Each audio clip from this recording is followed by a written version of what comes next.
नमस्कार मित्रों, आज का हमारा विषय है वाच्य।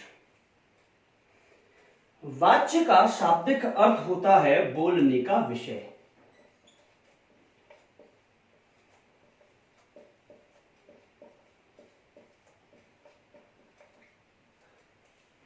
या कह सकते हैं कि बोलने का आधार।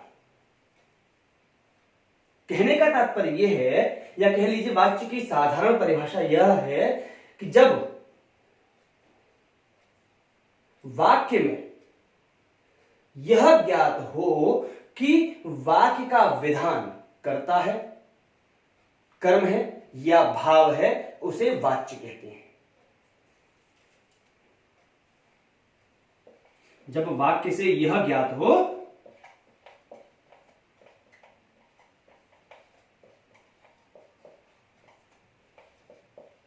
कि वाक्य का विधान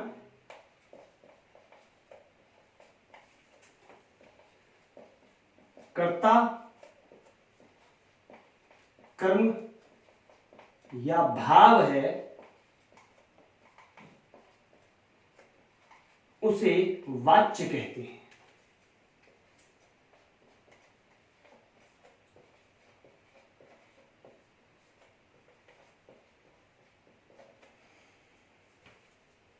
कहने का तात्पर्य यह है, अगर साधारण शब्दों में कहें तो हमें यह ज्ञात हो किसी वाक्य से कि उस वाक्य की क्रिया कर्तानुसार चल रही है, कर्मानुसार चल रही है या भाव अनुसार चल रही है, उसे वाच्य कहा जाता है, उसे वाच्य कहते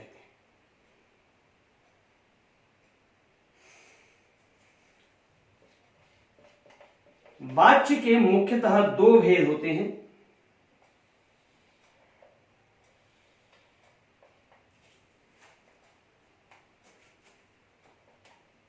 पहला होता है कर्तृवाच्य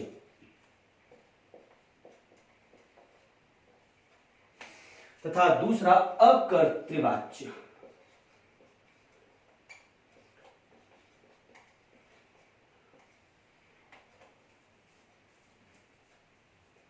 वाच्य के दो भेद, कर्तृवाच्य तथा अकर्तृवाच्य। सबसे पहला आता है कर्तृवाच्य। कर्तृवाच्य को जानते हैं। देखिए, वाक्य की क्रिया कर्ता अनुसार चले तथा सकर्मक तथा अकर्मक दोनों क्रियाओं का प्रयोग किया जा सके, जहां कर्ता की प्रधानता हो। अगर परिभाषा के तौर पर अगर हम कहें, जहां कर्ता की प्रधानता हो, वाक्य की क्रिया कर्ता अनुसार चले, वहां कर्तृवाच्य होता है तथा इसमें सकर्मक तथा अकर्मक दोनों क्रियाओं का प्रयोग किया जा सकता है।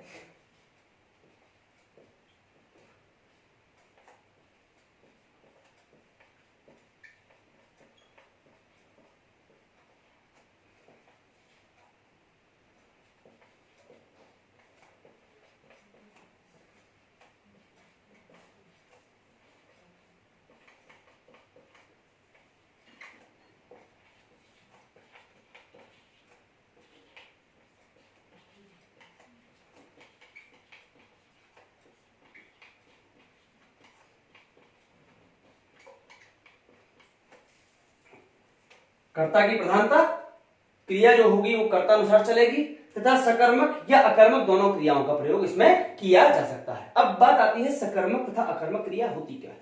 जैसा कि आप लोगों ने छोटी क्लासों में पढ़ा होगा, क्रिया के दो भेद होते हैं, सकर्मक क्रिया तथा अकर्मक क्रिया। सकर्मक नाम से आपको पता चल रहा होगा, सकर्म, अर्थात जहां वाक्य में जो क्रिया हो रही होगी वह सदैव कर्म के साथ होगी, वहां सकर्मक क्रिया होगी। और जहां क्रिया तो हो रही होगी परंतु कर्म नहीं दिया होगा, वहां सदैव अकर्मक क्रिया होगी। तो कर्तृवाच्य में दोनों क्रियाओं का प्रयोग किया जा सकता है। उदाहरणार्थ,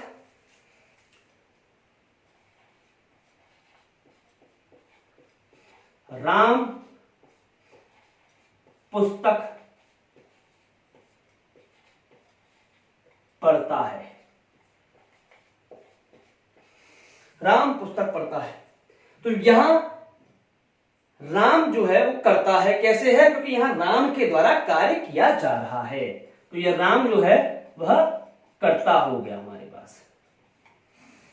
पढ़ता है, जाहिर सी बात है क्रिया दी हुई है, पढ़ने की यहाँ क्रिया हो रही है तो यह क्रिया हो गई।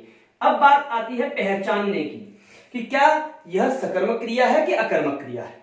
तो जैसा कि मैंने आपको बताया था कि अगर क्रिया के साथ, वाक्य की क्रिया के साथ अगर कर्म दिया हुआ है तो वह सदैव सकर्मक क्रिया होगी, और अगर कर्म नहीं दिया हुआ तो वह अकर्मक क्रिया होगी। तो यहां कर्ता दिया हुआ है, हमारे पास क्रिया दी हुई है। अब हमें यह देखना है कि यहां कर्म दिया हुआ है या नहीं दिया हुआ। तो यहां कर्म दिया हुआ है या नहीं, अब देखिए यहां कर्म दिया हुआ है या नहीं पहचानेंगे कैसे। इसमें वाक्य की क्रिया के साथ किसे लगा करके प्रश्न किया जाएगा। राम किसे पढ़ता है, राम पुस्तक को पढ़ता है। किसे, क्या, क्यों, ऐसे ये शब्द लगा करके जहां प्रश्न किए जाएंगे वाक्य की क्रिया के साथ। और जब उत्तर निकल करके आएगा तब वहां सकर्मक क्रिया होगी, और उत्तर अगर नहीं आता है तो वहां अकर्मक क्रिया होगी। जैसे मैंने वाक्य लिखा राम पुस्तक पढ़ता है, तो अगर हम इसमें प्रश्नवाचक शब्द लगाएंगे तो क्या लगेगा, राम क्या पढ़ता है। जाहिर सी बात है हमने क्या लगाया तो राम क्या पढ़ता है, उत्तर आया क्या की जगह पुस्तक पढ़ता है। अब जाहिर सी बात है उत्तर अगर आ गया पुस्तक पढ़ता है तो यहां पुस्तक क्या हो गया, वह कर्म हो गया हमारा, पुस्तक हमारा कर्म हो गया। राम पुस्तक पढ़ता है, पुस्तक कर्म हो गया। एक छोटी सी शॉर्ट ट्रिक मैं आपको बताता हूं कर्म को पहचानने के लिए। देखिए आप लोगों ने विभक्ति पढ़ी होंगी, विभक्ति चिन्ह पढ़े होंगे, कारक पढ़े होंगे। तो कारक में कर्म का जो विभक्ति चिन्ह होता है वह होता है को। वाक्य की क्रिया में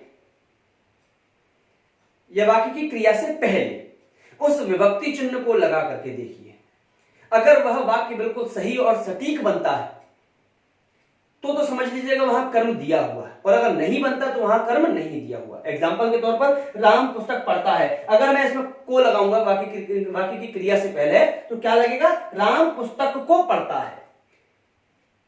अब उत्तर सही आया, वाक्य सही बना, तो जाहिर सी बात है कर्म दिया हुआ है।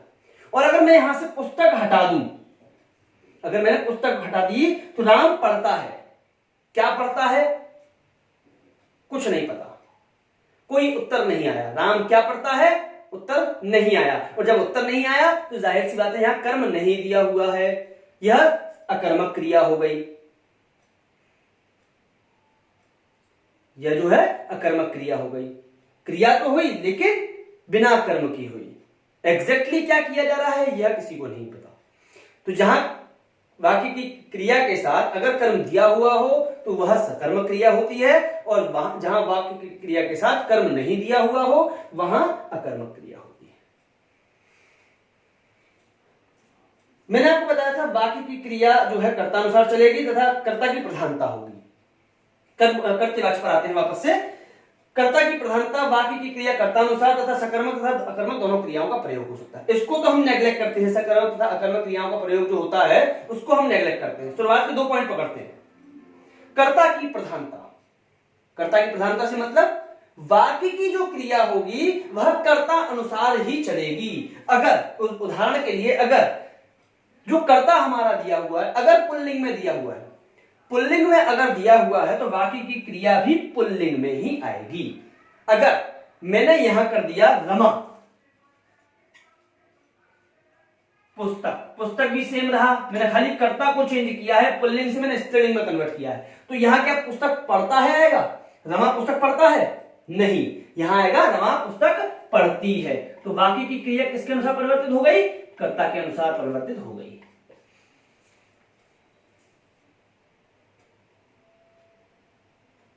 कर्ता के अनुसार परिवर्तित हो गई। यानी कहने का तात्पर्य यह है कि वाक्य की क्रिया जो है वो कर्ता अनुसार ही परिवर्तित होगी, सकर्मक तथा अकर्मक दोनों क्रियाओं का प्रयोग होगा। ठीक, आगे चलते हैं। इसका जो दूसरा भेद है उसका नाम है अकर्त्यवाच्य। अकर्त्यवाच्य, देखिए पहला आपने जो भेद पढ़ा था वो कर्त्यवाच्य था, यानी कि जहां कर्ता की प्रधानता होती। अकर्त्यवाच्य में अ उपसर्ग लगा दिया गया, यानी कि कर्ता की प्रधानता नहीं। तो बात आती है कर्ता की अगर प्रधानता नहीं होगी तो प्रधानता होगी किसकी। कर्तवाच्य में कर्ता की प्रधानता, अकर्तवाच्य में फिर दो चीजें ऐड हो जाती हैं हमारे पास।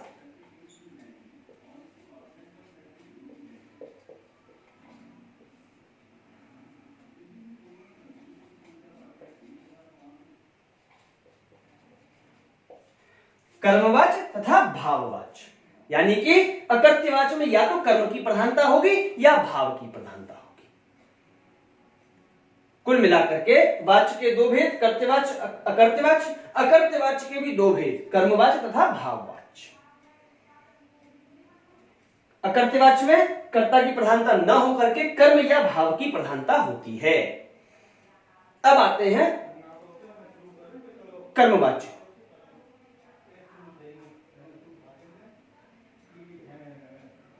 कर्मवाच्य पे ध्यान देते हैं हम लोग। देखिए यहां क्या होता है, सदैव कर्म की प्रधानता होती है, कर्म की प्रधानता होती है। दूसरा, सदैव सकर्मक क्रिया का प्रयोग होता है।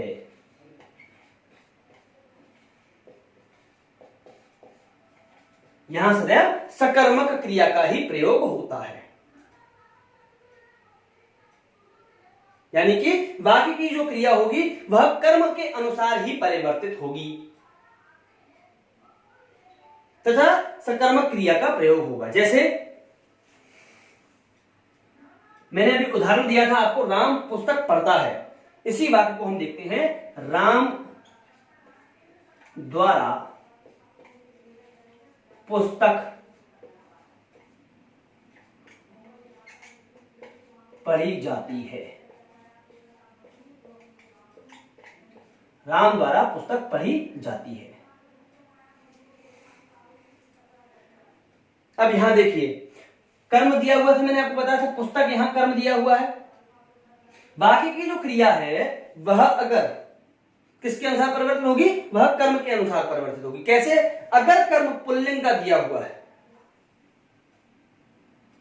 अगर कर्म पुल्लिंग का दिया हुआ है तो वहां क्या करेंगे हम लोग, लास्ट में जिस काल की क्रिया होगी उसी काल के भूतकाल में हम परिवर्तित कर देंगे। ठीक है। पुस्तक जो शब्द दिया हुआ है वो कौन सा शब्द है, स्त्रीलिंग पुल्लिंग? ये पुल्लिंग स्त्रीलिंग शब्द है, माफ कीजिएगा, ये स्त्रीलिंग शब्द है पुस्तक। ठीक है। अब बाकी की क्रिया मैंने आपको बताया था कर्म के अनुसार परिवर्तित होगी, तो यहां पुस्तक जो है वो स्त्रीलिंग शब्द है, तो अंत में जो क्रिया हो रही होगी, पढ़ने की जो क्रिया हो रही होगी वह भी स्त्रीलिंग में ही आएगी, ना कि पुल्लिंग में। यहां कर्ता से कोई लेना देना नहीं होगा, यहां कर्म से लेना देना होगा।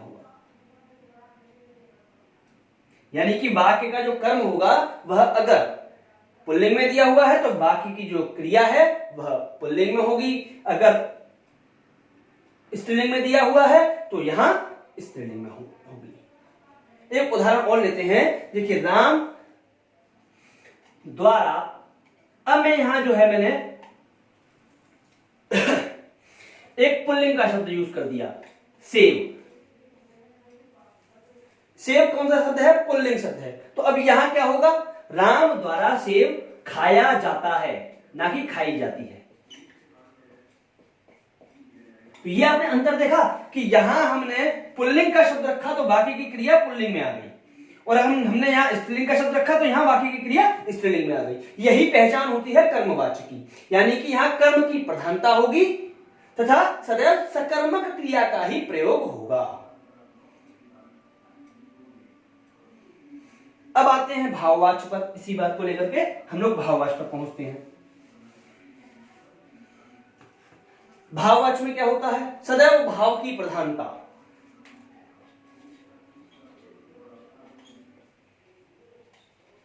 भाव की प्रधानता होगी तथा अकर्मक क्रिया का प्रयोग होगा।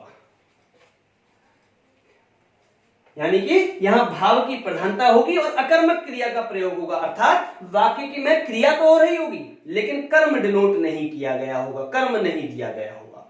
उदाहरण के लिए, जैसे कि मैंने आपको बताया था कि राम पुस्तक पढ़ता है, ये वाक्य था, इसमें कर्म दिया हुआ था पुस्तक। अगर मैं उसमें से पुस्तक हटा दूं तो हमारे पास वाक्य क्या बचता है, राम पढ़ता है। राम पढ़ता है। तो यहां पढ़ने की क्रिया तो हो रही है परंतु कर्म नहीं दिया हुआ। एग्जैक्टली क्या पढ़ रहा है कुछ पता नहीं। वाक्य में क्या लगा करके प्रश्न किया, राम क्या पढ़ता है, उत्तर नहीं आया, और जब उत्तर नहीं आया तो वह क्रिया अकर्मक क्रिया कहलाई। अब इसको परिवर्तित कैसे करेंगे हम, भाव के अनुसार परिवर्तित करना है। राम द्वारा पढ़ा जाता है, राम द्वारा पढ़ा जाता है। ये भाववाचक का वाक्य हुआ। ये भाववाचक का वाक्य क्यों, क्योंकि यहां क्रिया तो हो रही है परंतु कर्म दिया हुआ नहीं है। यहां भाव के अनुसार ही जो क्रिया है वह परिवर्तित होगी।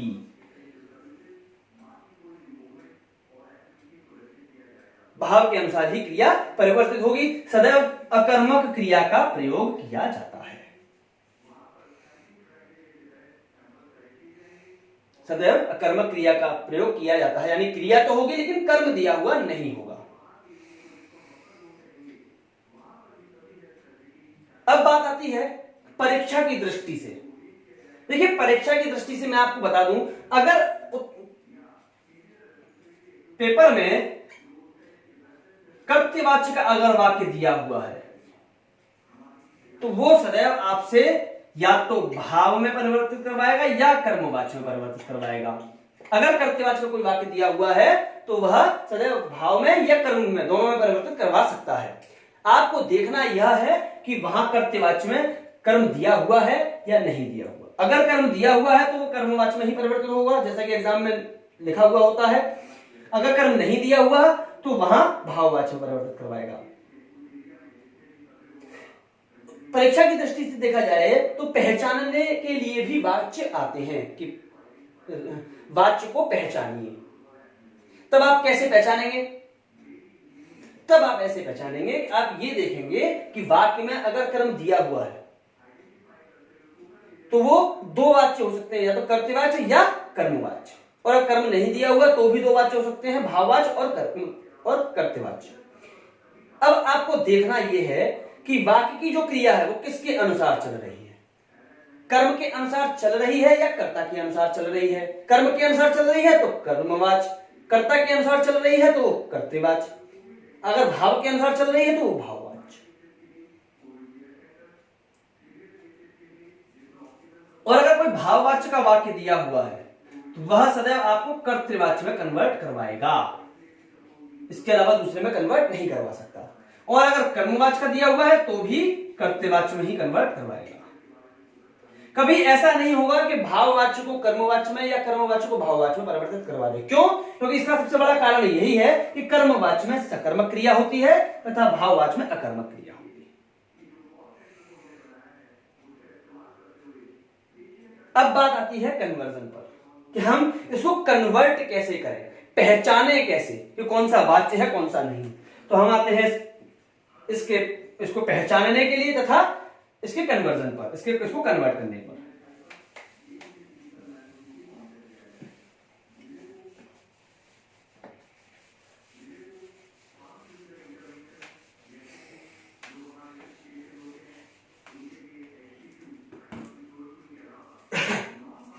देखिए कन्वर्ट के लिए सबसे पहली और महत्वपूर्ण चीज मैं आपको बता दूं, एक शॉर्ट ट्रिक मैं आपको बता देता हूं। किसी भी वाक्य में अगर मान लीजिए भाववाच्य या कर्मवाच्य में आपको परिवर्तित करना है तो किसी भी वाक्य में आप से द्वारा या के द्वारा लगा करके इसको परिवर्तित कर सकते हैं। से द्वारा या के द्वारा लगा करके इसको परिवर्तित कर सकते हैं, कोई भी गलत नहीं करेगा। अगर कर्मवाच्य या भाववाच्य में परिवर्तित करना है तो दोनों में से किसी एक में भी परिवर्तित करना हो तो से द्वारा या के द्वारा लगा करके परिवर्तित कर दीजिए, कोई गलत नहीं करेगा। अब आते हैं थोड़ा सा कन्वर्जन पर, कन्वर्ट करने के लिए। जैसे मैंने आपको एक वाक्य दिया था कि राम पुस्तक पढ़ता है, राम पुस्तक पढ़ता है। तो यहां कर्ता मैंने आपको बताया था राम हो गया। क्रिया हमारी पढ़ने की हो रही है, पुस्तक कर्म है, यानी कि सकर्मक क्रिया है। अब आप सबसे पहले ये देखेंगे क्या इस वाक्य में से, द्वारा या के द्वारा लगा हुआ है? नहीं लगा हुआ, नहीं लगा हुआ, साधारण वाक्य है, कोई कर्ता हिडन भी नहीं है, इसमें कोई कर्ता छिपा हुआ भी नहीं है। वाक्य की जो क्रिया है वो कर्ता के अनुसार चल रही है, तो यह कर्तवाच्य का वाक्य हो चुका है, कर्तवाच्य का वाक्य है। अब जाहिर सी बात है इसको परिवर्तित किसमें करवाएगा? अब ये देखें, राम पुस्तक पढ़ता है, पढ़ने की क्रिया हो रही है किसके साथ? कर्म के साथ हो रही है, यानी कि पुस्तक को पढ़ने की क्रिया हो रही है, तो कर्म दिया हुआ है, तो यह सदैव परिवर्तित जो करवाएगा वह कर्मवाच्य में परिवर्तित करवाएगा। किसमें करवाएगा? कर्मवाच्य में परिवर्तित करवाएगा, कि इसको कर्मवाच्य में परिवर्तित कीजिए। तो आप क्या करेंगे? आपको कुछ नहीं करना, बिल्कुल साधारण तरीका है। राम के द्वारा पुस्तक, जैसा कि मैंने आपको बताया था, से द्वारा या के द्वारा लगा करके आप परिवर्तित कर दीजिए। तो मैंने क्या लगाया? के द्वारा, राम के द्वारा पुस्तक, पुस्तक तक मैंने रहने दिया। अब यहां ध्यान दीजिए, वर्तमान काल की क्रिया है, तो आप वर्तमान काल के ही भूतकाल में परिवर्तित करेंगे, तब जाकर के यह वाच्य परिवर्तन हो जाएगा। तो पढ़ता है, पढ़ता है क्रिया है, तो क्या बनेगा? राम के द्वारा पुस्तक पढ़ी जाती है।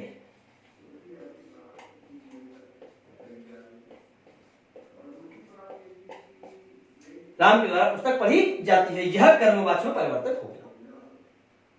अब बात आती है कि कर्तवाच्य के वाक्य को भाववाच्य में परिवर्तित करने की। तो जाहिर सी बात है, भाववाच्य में परिवर्तित करने में अगर आपको मैंने बताया था कि अकर्मक क्रिया का प्रयोग होगा, कर्म नहीं दिया होगा। तो मान लीजिए मैंने यहां से पुस्तक हटा दिया, राम पढ़ता है,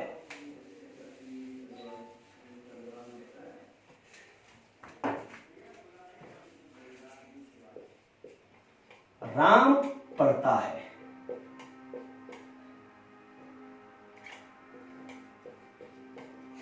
राम क्या पढ़ता है? उत्तर नहीं आया, अर्थात क्रिया तो हो रही है पढ़ने की, लेकिन क्या पढ़ता है ये फिक्स नहीं है। ठीक है, अकर्मक क्रिया है। जाहिर सी बात है, मैंने आपको बताया था राम पढ़ता है, अगर यहां रमा कर देता तो वाक्य की क्रिया कर्ता के अनुसार होती। ठीक है, तो यहां इसीलिए ये कर्तवाच्य का वाक्य हो गया। अब पहचाने कैसे कि भाई ये किसमें कन्वर्ट होगा? देखिए, राम पढ़ता है, अगर मैंने यहां स्त्रीलिंग में कर्ता किया हो तो वाक्य की क्रिया स्त्रीलिंग में होती, स्त्रीलिंग में अपने आप कन्वर्ट हो जाती। रमा पढ़ती है, तो ये कर्तवाच्य का वाक्य हो गया, कर्ता की प्रधानता है, वाक्य की क्रिया कर्ता के अनुसार चल रही है। अब यहां कर्म तो दिया है नहीं, क्रिया तो हो रही है लेकिन कर्म नहीं दिया हुआ। अब जब कर्म नहीं दिया हुआ तो अकर्मक क्रिया होगी, और अकर्मक क्रिया होगी तो यह किसमें परिवर्तित करवाएगा? सदैव, जैसे कि मैंने आपको बताया था, भाववाच्य में ही परिवर्तित करवाएगा। अब भाववाच्य में इसको परिवर्तित करना है, मैंने आपको बताया था से द्वारा या के द्वारा के माध्यम से आप परिवर्तित कर सकते हैं। तो यहां से द्वारा या के द्वारा आप लगाएंगे इस वाक्य के अंतर्गत। तो हमने कर्ता एज इट इज रहने दिया राम, अब फिर से वापस से हमने के द्वारा उठाया। हमको बस ये देखना होगा कि इन तीनों में से कौन सा एप्रोप्रिएट बैठता है वाक्य के साथ, वही हम लोग फिट करेंगे के द्वारा। अब पढ़ता है, वाक्य की क्रिया है, वर्तमान काल में हो रही, तो उसी काल के वर्तमान काल के भूतकाल में ही परिवर्तित करेंगे हम लोग। तो वाक्य क्या है? राम पढ़ता है, तो राम के द्वारा पढ़ा जाता है, राम के द्वारा पढ़ा जाता है। यह हो गया भाववाच्य में परिवर्तन। इस प्रकार से आप जो है एक दूसरे में कन्वर्ट कर सकते हैं, कर्तवाच्य को भाववाच्य में, या कर्तवाच्य को कर्मवाच्य में परिवर्तित कर सकते हैं, या कर्मवाच्य को कर्तवाच्य में परिवर्तित कर सकते हैं। अब बात आती है कि कर्मवाच्य को हम कर्तवाच्य में कैसे कन्वर्ट करेंगे। तो एक इसी को उदाहरण लेते हैं, ये भाववाच्य का वाक्य है, ठीक है, इसको हम रफ करते हैं जरा। एक कर्मवाच्य का मैंने वाक्य लिखा, राम पुस्तक पढ़ता है। हमने वाक्य लिखा, राम के द्वारा पुस्तक पढ़ी जाती है। अब इस कर्मवाच्य के वाक्य को कर्तवाच्य में परिवर्तित करना है। तो कैसे करेंगे? सबसे पहले तो हमने कर्ता एज इट इज रहने दिया, ठीक है, के द्वारा बीच में से हटा दिया, तो बचा क्या? पुस्तक। पुस्तक हमने एज इट इज लिख दिया। अब यहां क्रिया किसके अनुसार हो रही है? पुस्तक के अनुसार हो रही है। तो हमें कैसे करनी है? कर्ता के अनुसार करनी है। तो राम पुस्तक पढ़ता है, इसको हल्का सा यहां चेंज कर दिया, पुस्तक पढ़ता है। ये ध्यान रखिएगा, जिस काल में आप क्रिया कर रहे हैं उसी काल के वर्तमान काल में आप परिवर्तित कर देंगे, वहां कर्तवाच्य में कन्वर्ट हो जाएगा। और अगर कर्तवाच्य को कर्मवाच्य या भाववाच्य में परिवर्तित करना है तो जिस काल की क्रिया है उस काल के ही भूतकाल में आपको परिवर्तित करनी होगी। ठीक, आगे चलते हैं।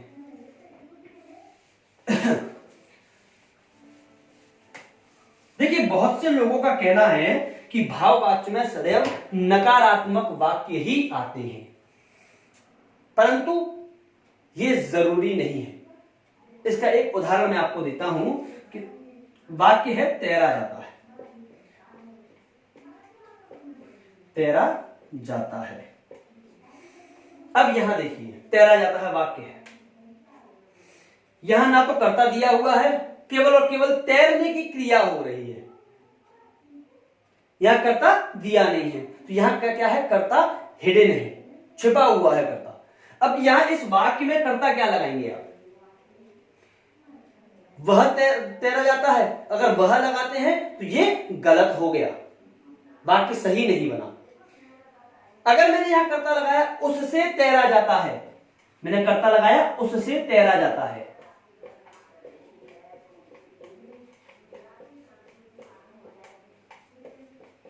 या मेरे द्वारा तैरा जाता है,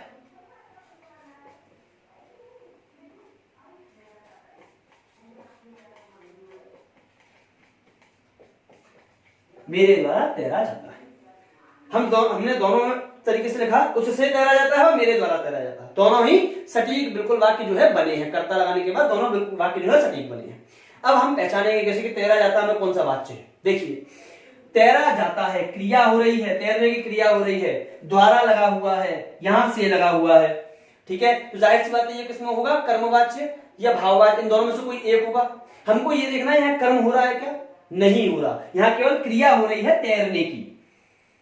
और जब खाली क्रिया हो रही है, कर्म डिनोट नहीं है, तो यह वाच्य किसका हो गया? भाववाक्य का, भाववाच्य का। यह वाच्य भाववाच्य का है, यह वाक्य जो है वो भाववाच्य का होगा। ठीक, तो यह जो वाक्य है वह भाववाच्य का वाक्य हो गया। ये वाला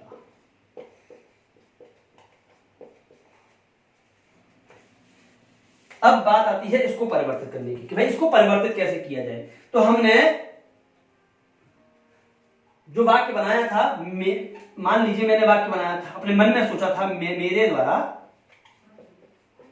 तैरा जाता है। मान लीजिए मैंने ये वाक्य अपने मन में सोचा था कि भाई भाववाच्य का वाक्य है, इसमें सटीक एप्रोप्रिएट जो करता है वो कौन सा लगेगा? मैंने लगाया मेरे द्वारा तैरा जाता है। भाववाच्य का मैंने वाक्य निकाल लिया कि भाई ये भाववाच्य का वाक्य है। अब इसको कन्वर्ट कैसे करें कर्तवाच्य में? वापस से हमने मेरे द्वारा लगाया था, इसको गायब कर देते हैं, ठीक है, इसको गायब कर देते हैं। हमने क्या लगाया था? मेरे द्वारा। तो यहां क्या करेंगे?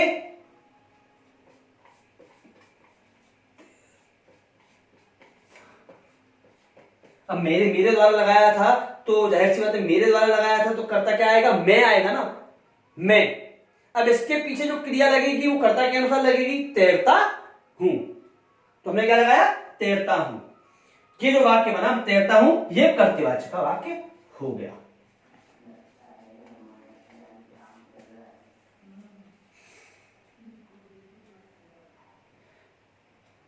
ये था वाच्य, जिसका शाब्दिक अर्थ है बोलने का विषय। इसकी परिभाषा कहती है कि वाक्य से यह ज्ञात हो कि वाक्य का जो विधान है कर्ता कर्म या भाव है, उसे वाच्य कहा जाता है।